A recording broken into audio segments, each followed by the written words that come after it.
Hi, welcome to my channel. My name is Desiree from Witch Energy, and we're talking today about energy vampires. So let's begin. So firstly, what is it? An energy vampire just tries to not necessarily steal something from your aura, which has impact on the things you do in your life, but sort of dumps issues in your aura. How do we recognize a energy vampire?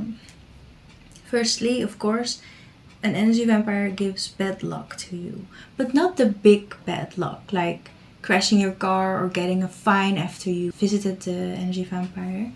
Small bad lucks, like that you want to park your car but make a small scratch even though you're normally really good at parking your car, or that you're not succeeding at parking your car, so you just park it somewhere else. That's weird. And it's always after seeing that person, not when texting or calling that person, which is the face-to-face thing.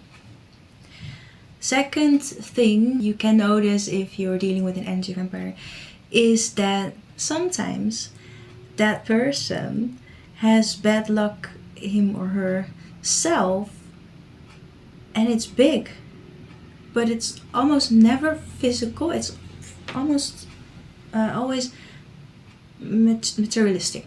For example, the car gets stolen. Can you believe it?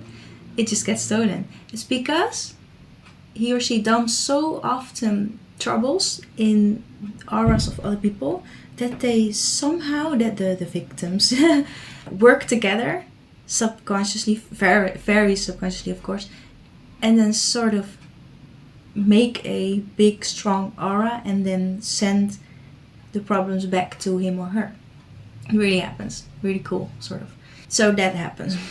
But why does the energy vampire dump their problems in your aura? It's because they really think that's okay. They're not like sick themselves or want to steal energy to feel good. Yes, some people say that that's the definition of an energy vampire. I don't think so.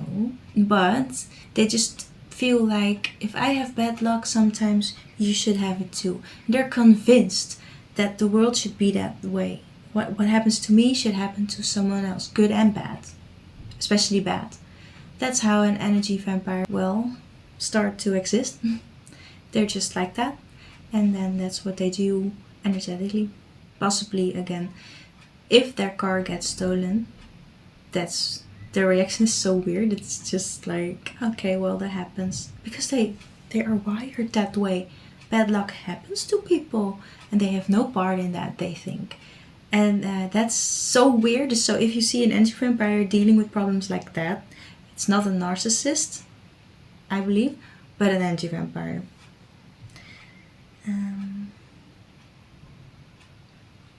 Another sign of an energy vampire is that they really want to connect with certain people and others no. But they're not like bullying people or talking bad about people or ignoring people. No. But you just feel it and everyone knows it. They think, yes, that's a person that favorites people without really showing it. But everyone still feels it and knows it and even maybe talk about it.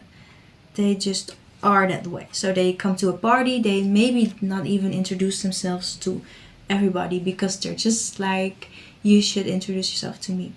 And then they end up talking to maybe everyone, but probably 5 people.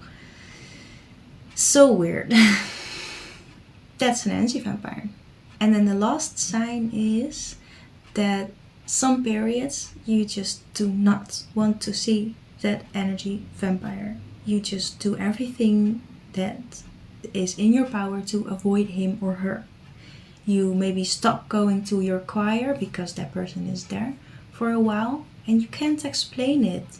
And somehow everybody is okay with it. That's the united front of the open aura people, energy vampire victim people. And that happens. And you never dream of him or her, but because that's not how it works. But you just stop going and then suddenly you start going. So weird, but that's how an energy vampire manifests, which is really different from person with an open aura, which I have another video about. Yeah. Alright, so that was it. Hope you liked the video, recognized something. Leave a reaction if you want to share something. I'm always happy to read that. And yeah, until next time.